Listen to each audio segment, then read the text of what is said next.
Hola mis amigos y hermanos, qué alegría poder juntos compartir una vez más estos encuentros con la palabra del Señor.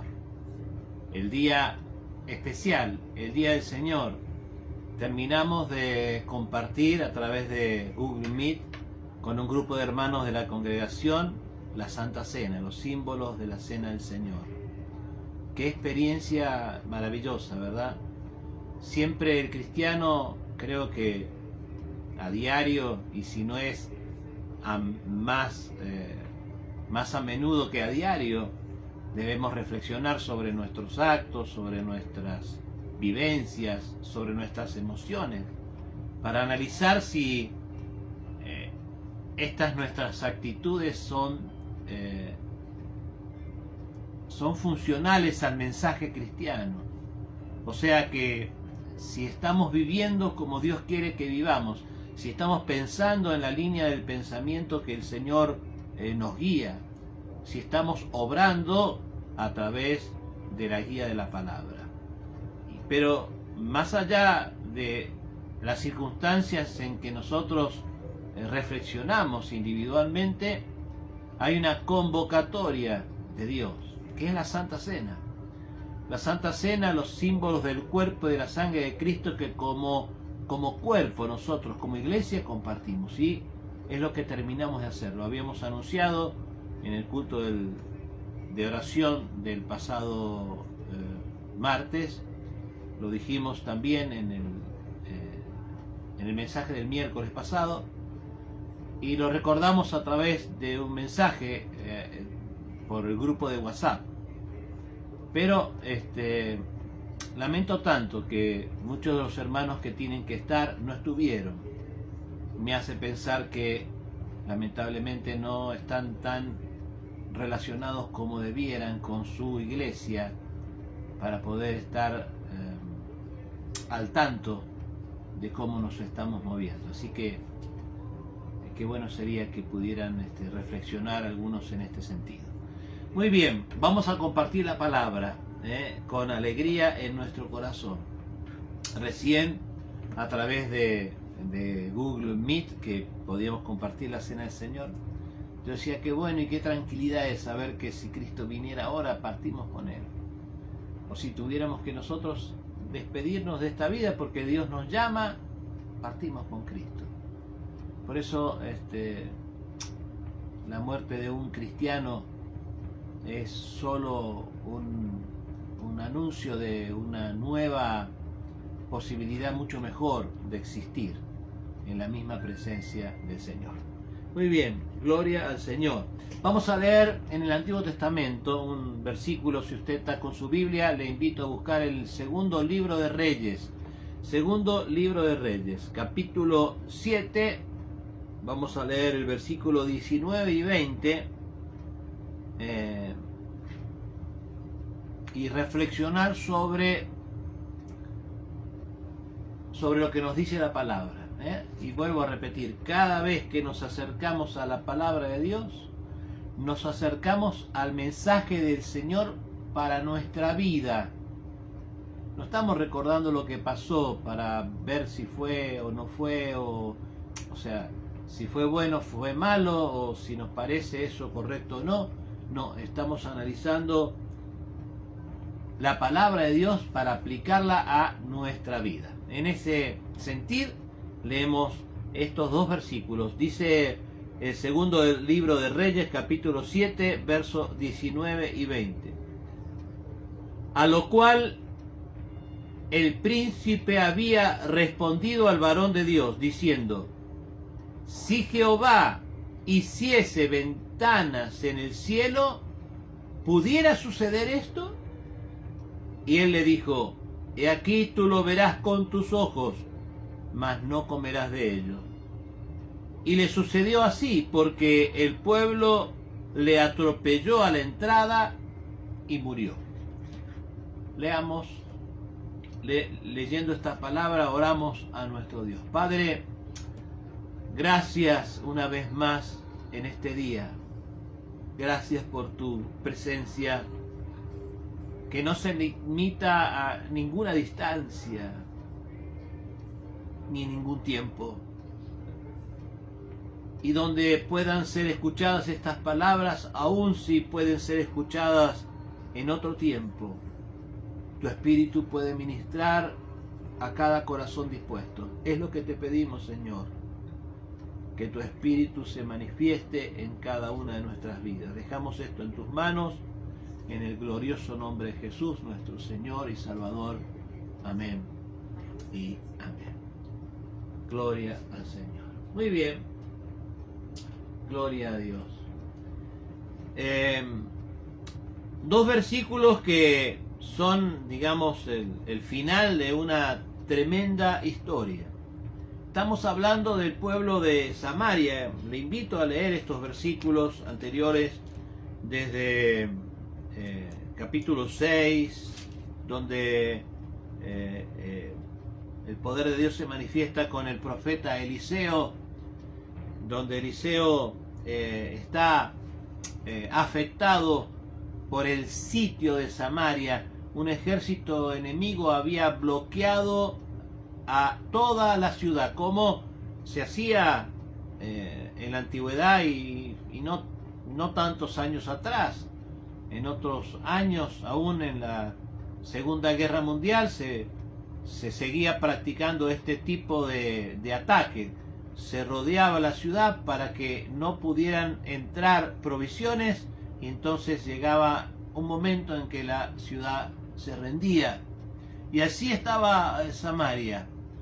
Ya estaba el siervo de Dios, Eliseo, entre ellos, y el rey que estaba gobernando aquel pueblo era Acab, y Jorán fue su hijo, y entiendo que, no quiero equivocarme, creo que Jorán era el hijo de Acab que estaba gobernando en ese momento. Pero tanto Jorán como su padre Acab fueron reyes que se apartaron totalmente de la guía de Dios. Fueron reyes que tuvieron toda la posibilidad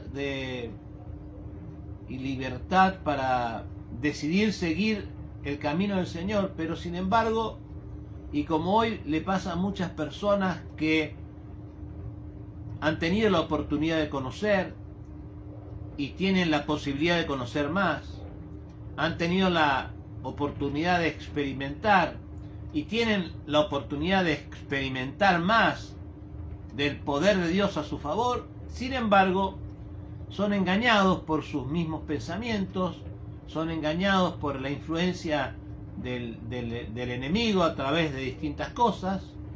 Hoy sucede mucho en la actualidad. La sociedad manifiesta su influencia grandemente entre los creyentes, y así es como muchos creyentes que pueden estar en comunión con Dios no lo están. Muchos creyentes que pueden estar en paz no lo están.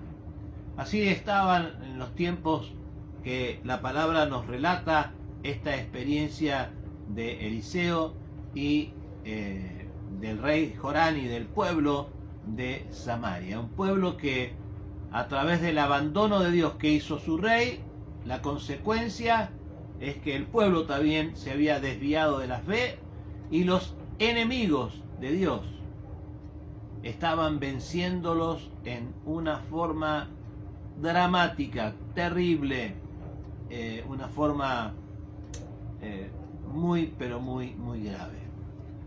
Qué situación, ¿verdad? La ciudad estaba muriendo de hambre. Hay relatos en la Biblia que son estremecedores.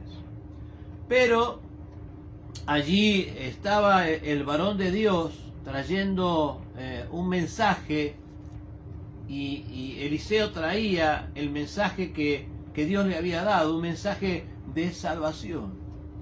Envió una promesa, y la promesa de Dios a través de Eliseo era que, luego lean todo el capítulo 7 para comprender el contexto de esta situación. La promesa del Señor a través de Eliseo era que el día posterior iba a haber tal abundancia de comida a las puertas de la ciudad que se iba a tener que pagar al costo esos alimentos.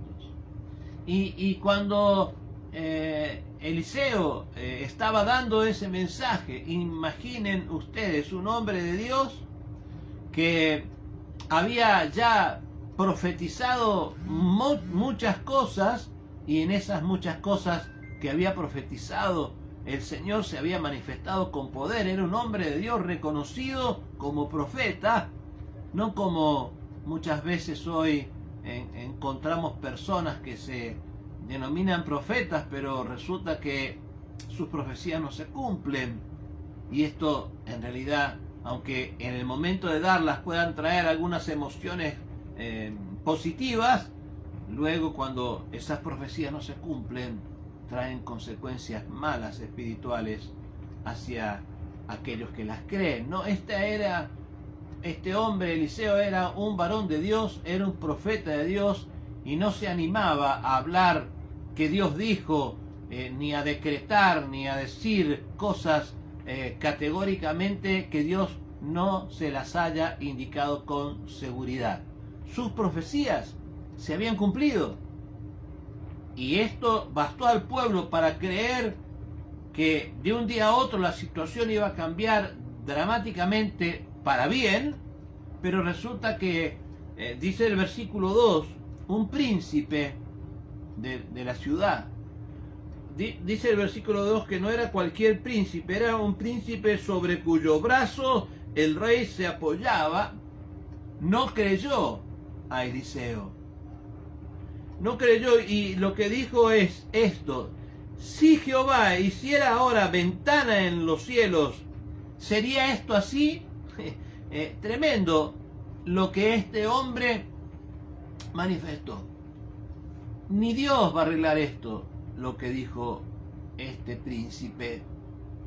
Este príncipe que era consejero del rey, un rey que tanto él como el príncipe estaban apartados de Dios. No era un hombre común, no, era un dirigente de influencia. Dijo: imposible, aunque Dios hiciera una ventana en el cielo, que esto fuera a suceder. Pues quiero decirte algo, mi amigo y mi hermano. Dice la Biblia que no hay nada imposible para Dios. Yo no sé si usted considera algunas cosas en su vida como imposibles, pero si esas cosas en su vida estuvieran alineadas en la voluntad y en el propósito de Dios, yo le aseguro que no hay nada imposible para Dios. Y el gran pecado de este príncipe, el gran pecado de este príncipe fue que luego de que tantas profecías cumplidas dadas por Eliseo, este hombre se negaba a creer lo que Dios estaba anunciando a través de su profeta. Y la sentencia de Dios fue instantánea. Dice la palabra de Dios: después de que este hombre, con suficiente evidencia de que Dios tenía un profeta y que Eliseo era un hombre que no hablaba por hablar, ni decretaba, ni decía tantas cosas que hoy están tan de moda, dice que el Señor le contestó así: he aquí, tú lo verás con tus ojos, mas no comerás de ello. Qué castigo, qué tremenda situación. Este hombre, leíamos al principio, el relato de este versículo nos cuenta el final, y lo leíamos en el versículo 20 del capítulo 7. Dice la palabra que murió a las puertas de la ciudad cuando Dios hizo que todo el alimento estuviera al costo en la puerta de la ciudad. Dice que el pueblo se se abalanzó y como él estaba a la puerta, lo pisó, lo aplastó, dice la palabra de Dios. Él pudo ver con sus ojos esa gran provisión de alimento, pero no pudo disfrutar de ello. Ahora yo me pregunto, ¿cuántas cosas, personas que tienen la oportunidad de creer, pero deciden no creer, cuántas cosas aquellas personas ven con sus ojos, pero no pueden disfrutar de ello? Personas que podrían disfrutar de una familia, de sus hijos, podrían disfrutar de una salud, de una estabilidad económica, y sobre todas las cosas, podrían disfrutar de paz espiritual, de tranquilidad en su corazón, de comunión con Dios en su conciencia. Lo ven en otros, pero no pueden disfrutar de ellos. ¿Y por qué? Por el gran, tremendo y brutal conflicto que representa la incredulidad, y de eso queremos reflexionar en esta mañana. La incredulidad. La incredulidad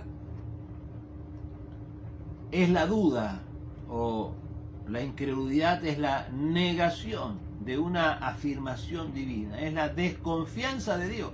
Esa es la incredulidad. Yo no puedo decir que creo en Dios, pero no creo en su palabra. Es totalmente contradictorio. Si creo en Dios, creo en su palabra. Si decido creer, porque lo contrario de la incredulidad es la fe. Y la fe es tener certeza y convicción. ¿De qué tengo que tener certeza y convicción? De lo que dice la Biblia, esto, la palabra de Dios.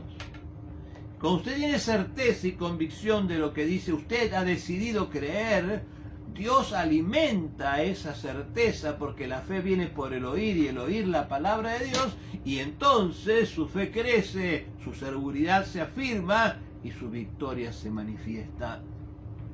La incredulidad entonces es la duda o la negación de lo que Dios dice.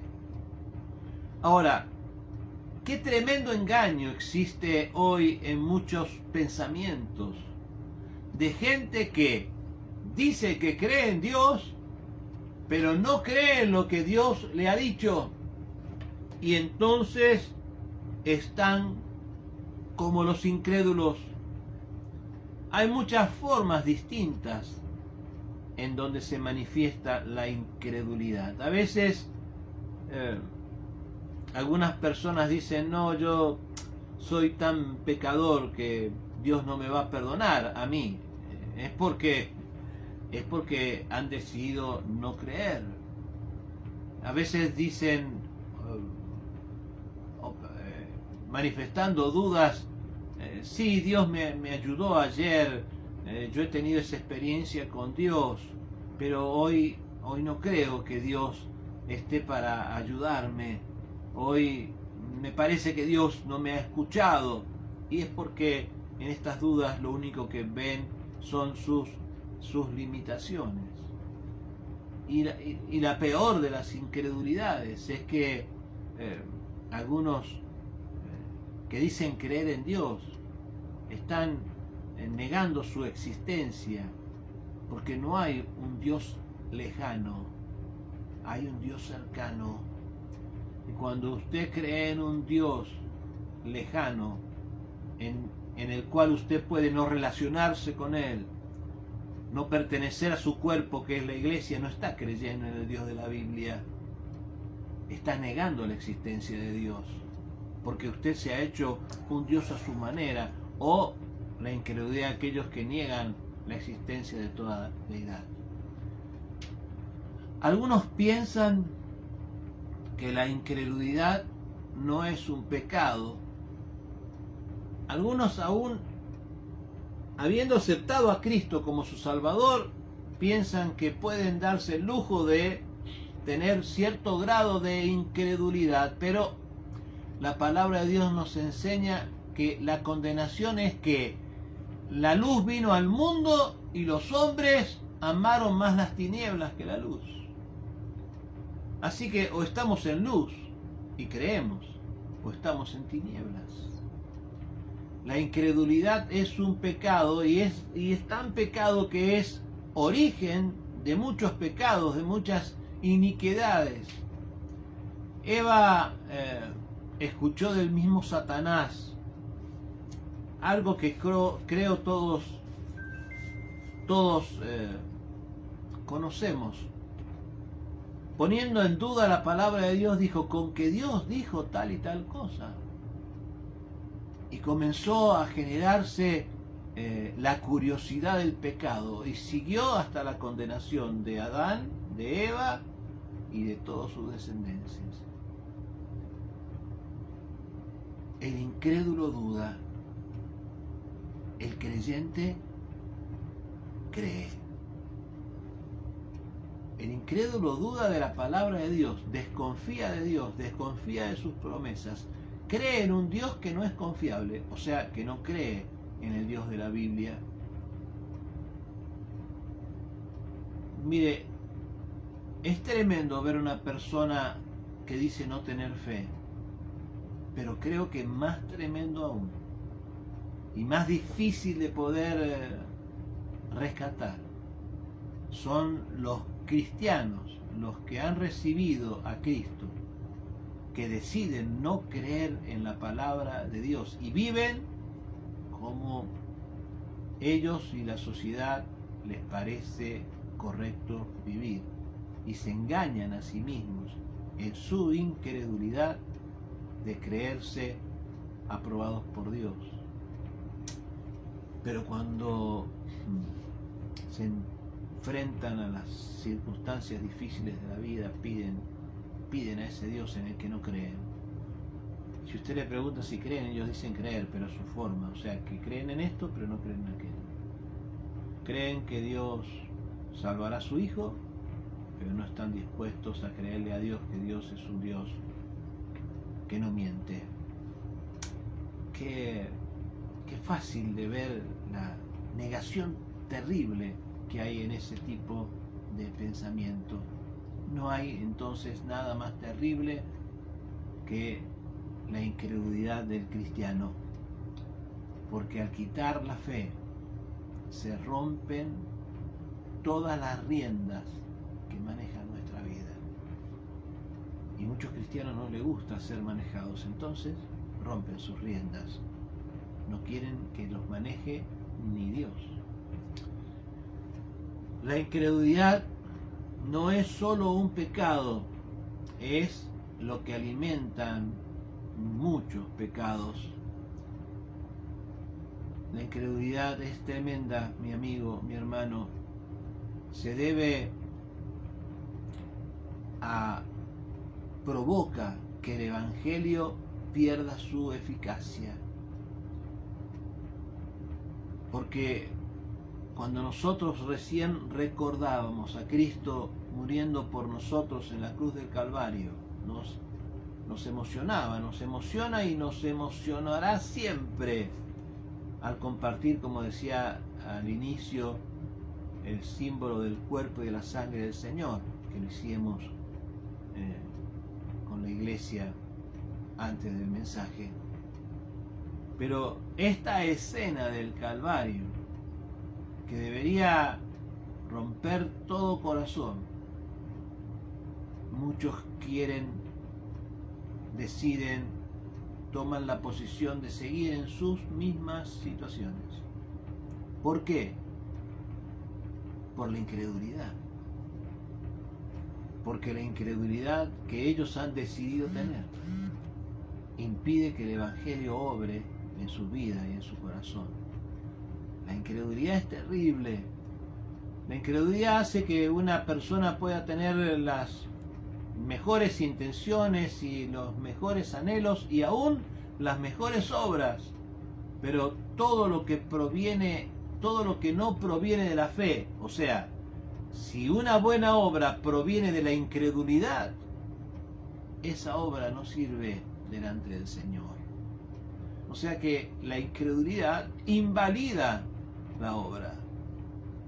¿Cuántos cristianos, me pregunto yo, cuántos cristianos que han aceptado a Cristo, cuántos hombres y mujeres que aún pueden hacer algo en la obra de Dios, en algún aspecto en su corazón son incrédulos? Algo de la Biblia han decidido no creer, algo de la Biblia han decidido modificar, algo de la palabra de Dios ya no es ley para sus vidas. Y entonces tienen que advertir esta realidad. La incredulidad está haciendo que sus obras sean muertas, porque sin fe es imposible agradar a Dios. Y la fe lo recibe todo o no recibe nada. Las mejores virtudes, la honradez, el servicio, podrán tener un efecto beneficioso en ciertos aspectos, pero no ante Dios si vienen de un corazón incrédulo. Es así. Yo creía que no era así. Yo pensé antes de conocer a Cristo que no era tan malo como otros. Después me di cuenta que con todo lo bueno que yo creía hacer, que no lo era, iba a tener perdida mi salvación.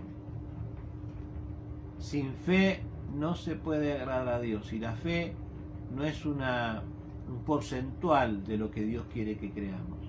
O tenemos fe en Dios o tenemos incredulidad en el corazón. Así que, mi hermano, permita que la fe potencie toda virtud, haga acepta toda obra. La incredulidad destruye todo. Nuestra oración en incredulidad no es eficiente. La alabanza que la iglesia puede hacer en incredulidad puede ser el mejor show con las mejores luces, pero la alabanza que podemos hacer en la incredulidad es ineficiente y Dios no se mueve en ella. La incredulidad hace muertas nuestras obras. ¿Cuántos hubieran sido columnas de la iglesia, pero permitieron que la incredulidad se metiera en sus corazones y extendiera sus redes e hiciera raíces en su alma? La incredulidad hace de los gigantes pequeñas personas. Amigo, mi hermano, la incredulidad tiene solución. Y luego vamos a orar para que Dios nos ayude en nuestra incredulidad. Y que nosotros podamos saber que la decisión es nuestra. No es que Dios tenga que aumentar nuestra fe a partir de cero. No, Dios ya ha puesto en nosotros una medida de fe que nosotros tenemos que activar. Esa medida de fe tiene que ser activada en un 100%. Y luego pedimos a Dios que nos ayude y que alimente esa medida de fe, que crezca, que se manifieste y que la incredulidad que trae castigo quede en el pasado. Y hablando del pasado, recuerdo a un hombre que decía que venía un diluvio y que Dios le había dicho que hiciera un barco grande, un arca, porque tenía que salvar a la creación que Dios había hecho. Pero los hombres se burlaban. Nunca había llovido antes y el cielo no podía manifestarse en esa magnitud. Preferían seguir en su misma actitud a pesar de que Dios daba el mensaje. Bueno, hoy Dios nos dice en su palabra que Cristo viene pronto a buscar a su iglesia. Y mucha gente sigue en la incredulidad. Hoy Dios nos dice que hay una forma de vivir en paz, que es creyendo, aceptando a Cristo y estando en comunión con Dios. Sin embargo, la gente piensa que el creer y aceptar a Cristo puede creer en la proporción que quiera y aceptar a Cristo. No, tenemos que creer sin incredulidad, tenemos que creer, aceptar a Cristo y vivir en paz para la salvación. No permita que la incredulidad mate sus bendiciones. Es lo que le pasó a este príncipe que dijo cuando escuchó a la boca de Dios, como nosotros hemos escuchado la palabra de Dios, salió de la boca de Dios y dijo, ni que Dios hubiera abierto una ventana del cielo esto pasaría. Sin embargo, pasó. Pero aquel hombre no lo pudo ver. He aquí tú lo verás con tus ojos, mas no comerás de ellos. Claro, lo pudo ver para saber que Dios no miente. Por eso yo quiero invitarte a que dejes de ver la bendición de los demás, que dejes de imaginar tu situación como una situación que podría ser mejor, para que esa situación sea mejor. ¿De qué depende? De que dejes la incredulidad, de que renuncies a tu incredulidad, de que te decidas por creer. Alguno se preguntará quizás en este día si es que el mensaje del Evangelio podrá darle victoria a su necesidad.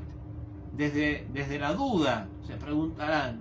Y la respuesta del Evangelio es que sí.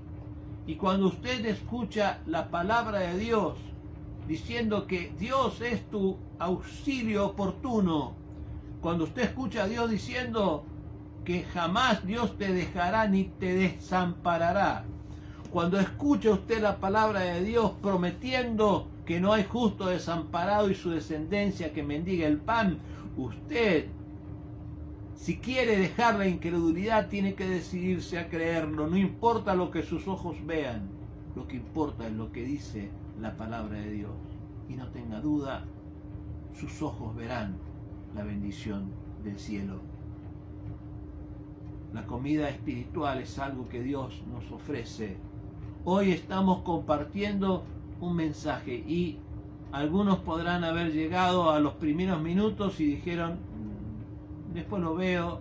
Otros ni siquiera recuerdan, y hablo de otros cuando me refiero a los que dicen ser miembros de nuestra iglesia, pero con certeza no sé qué es lo que leen o qué es lo que escuchan o qué es lo que miran, pero tengo certeza de que muchos no escuchan lo que tienen que escuchar, ni comparten como iglesia los mensajes de su congregación. Hermano querido, la incredulidad se come la bendición. La incredulidad es algo que debemos desterrar de nuestra vida. Si tuvieras desafiado a la fe, si se hubieran desafiado a la fe los que dejaron de creer, hubieran evitado muchos conflictos. Pero hoy hemos compartido, vuelvo a decir, un mensaje de la palabra de Dios. Y usted puede haber abandonado, quizás muchos, el mensaje en el primer momento o continuar hasta ahora, pero si usted decide terminar el mensaje y orar juntos, usted ha recibido la oportunidad de parte de Dios para no seguir su vida igual que como estaba antes de escuchar el mensaje. Un mensaje de la Biblia cambia tu destino. Un mensaje un día llegó a tu corazón y aceptaste a Cristo. Y quizás este mensaje de hoy puede hacerte ver que hay cosas en tu corazón en donde reina la incredulidad. Pero muchos pueden decidir terminar el mensaje a pesar de que oremos juntos luego, igual que como lo comenzaron pensando que su grado de incredulidad está aceptado por Dios, y vivirán y seguirán engañados. Verán las bendiciones de otros, pero no participarán de ellas. Pero la oportunidad tuya, mía, de todos, y espero que sea de todos, es que nuestra vida cambie y que la incredulidad no afecte más tu vida, tu casa y tu familia. Que te desafíes a la fe para comer la provisión de Dios, para tenerla, para no para no claudicar más, para no experimentar más fracasos. Yo no te estoy diciendo que no vas a tener conflictos, pero vas a saber que no hay conflicto que pueda con tu fe y no hay conflicto que pueda con tu Dios. Y entonces estarás tranquilo, llegarás a una edad avanzada hasta donde Dios te permita llegar en victoria. Y no sé qué es lo que Dios va a permitir, como he dicho muchas veces, no sé hacia dónde voy, pero lo que yo sí sé, que voy con Dios. Y entonces mi paz es algo que debo disfrutar. Y cuando el diablo me la quiere arrebatar, mi fe me lleva a la victoria. Podemos decidirnos hoy creer en Dios y creerle a Dios. Creerle a ese Dios en quien creemos. No basados en nuestro razonamiento, en nuestro conocimiento, en las cosas que a veces nos han engañado por tanto tiempo, sino en la palabra, en las promesas que son sí y amén en Cristo Jesús. Y yo no tengo duda, tu fe se activará y las bendiciones llegarán. Amén. Vamos a orar.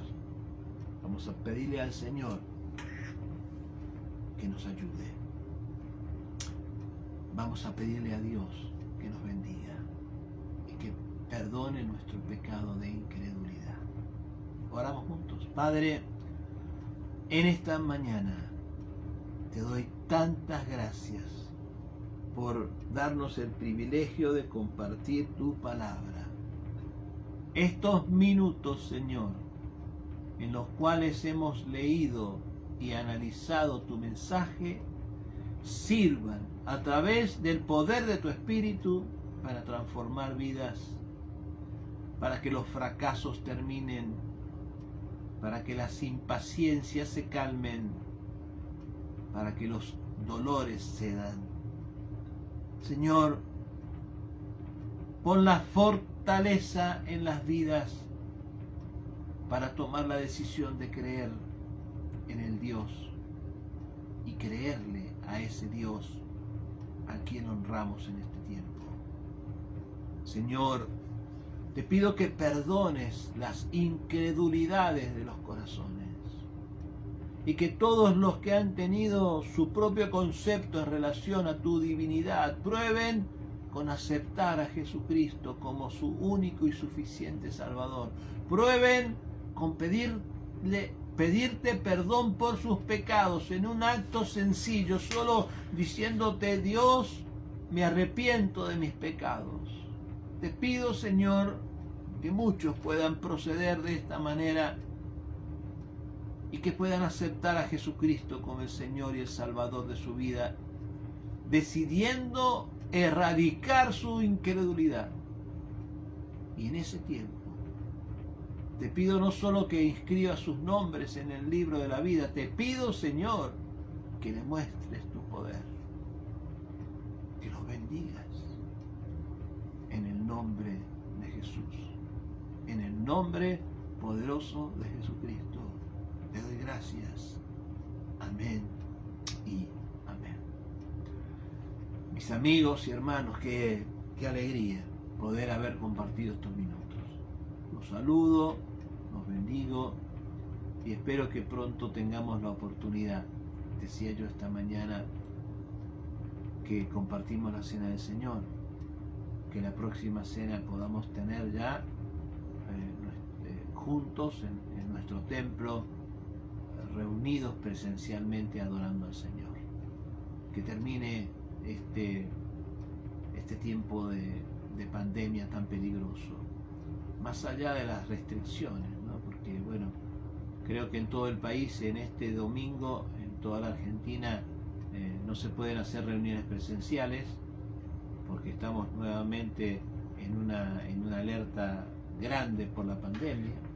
En Mendoza no es así porque bueno, hay otros criterios para evaluar la situación. Yo respeto las distintas opiniones, tengo la mía, por eso nosotros no nos congregamos hasta que esto termine o hasta que esto se da. Y volveremos, sí, según las circunstancias, a congregarnos cuando más allá de lo que diga un político o diga otro político, lo que entendemos es lo más prudente para nuestra vida como creyentes en el Señor. No somos de los que nos tiramos de los pináculos de los templos. Que el Señor les bendiga y que nos bendiga mucho y siempre. Los convocamos a una nueva oportunidad de encuentros con la palabra del Señor el próximo miércoles. El lunes tenemos nuestra reunión de oración. Si usted quiere puede participar, nos manda su inquietud y le mandaremos el link. Y que el Señor tenga una amplia forma de bendecirnos en este tiempo.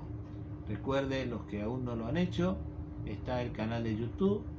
Mi nombre es Roberto de Urtiaga y así puede buscarlo en el canal de YouTube, en el buscador, y allí estarán cada uno de los episodios de estos encuentros con la palabra del Señor. Que Dios los bendiga. Hasta pronto.